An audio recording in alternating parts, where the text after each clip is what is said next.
saan siya pwede malaman kung meron siyang warrant o ba? Meron bang particular na sangay ng judiciary? Judiciary? Kasi yung pulis ang inuutosan ng warrant. Ang ibig sabihin po siguro sabihin, meron siyang pending case. Oo, may pending case siya na pwedeng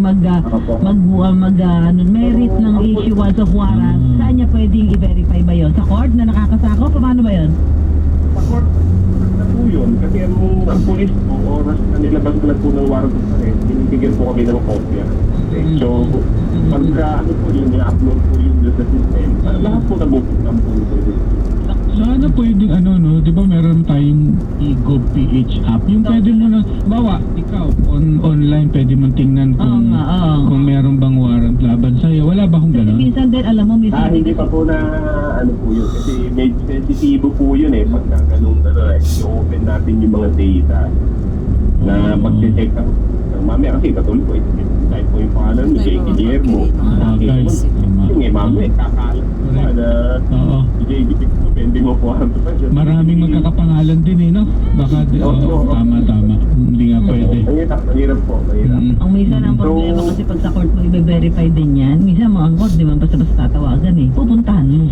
At saka di mo na maalam kung saang court ka may kaso. Halimbawa, di ba? Kung gano'n. Okay lang yun kung alam mo na may kaso ako dito sa court na to So i-check mo doon para malaman kung talaga merong nag-issue ng warrant o warrant sa'yo, di ba? Kung gusto mong malaman dahil nakatanggap ka nga ng tawag, no? Sir? Apa. So, ang pinakadabis nga po talaga dyan, tuntutan, kaya yung natin, yung mga kababayan natin, na any case, lagi po namin sinasabi sa PNP na, pagka mo ang ganyan, dapat po pag-reklamo po kayo, kasi katulad po sa amin, hindi po natin salamat, may imbestigahan yung mga ganyan, na meron na palang nanluloko sa online. Kasi, hindi natin namumon, katulad po namin sa PNP, at yung mga scam na ganyan, ay hindi po namin kaya i-monitor. So, sa ating mga kababayan, kung may mga ganyan po, kung po kayong mahiyang personally nyo po report sa police station na meron pong ganyan modus para pag i-report po sa amin, pwede po natin i-monitor at hindi nyo magawa sa bahan para makatulong po kami. Pero kung susunod na kayo manghihinayang pa, ha? Mga ganun ba? O siya, eto yung susunod natin tutulungan, ha? Ito'y 27 years old na. May cerebral palsy. Si Jenny... Sir, tinatanong ho ating texter kanina na nagkikwento ng kanyang experience. Sabi niya, I'm wondering, where did he get my number? It's a line, sabi niya ho. Bakit kaya raw siya inatumbok na text ng gano'n? Opo, so kahit po ako, dalawa po yung number ko nakakatanggap ako ng mga kuwan.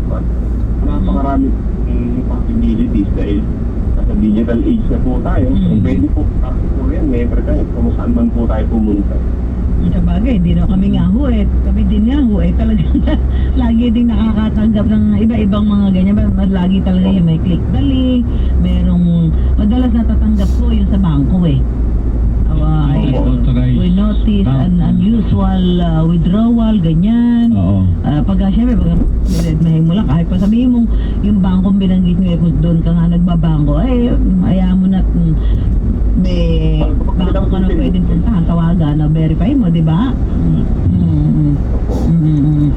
Okay, so yung mga paalala natin, sir, doon sa mga nakikinig at para ho pag na-encounter nila ito, alam nila ang gagawin nila at hindi sila mabiktima. Opo, so pagka mga katulad po na meron kang pinuharap pa huwag po kayo matakot. So, kailangan po namin ng tulong ninyo para kung sinabi ko kanina na pagtulungan po natin mapigilan itong mga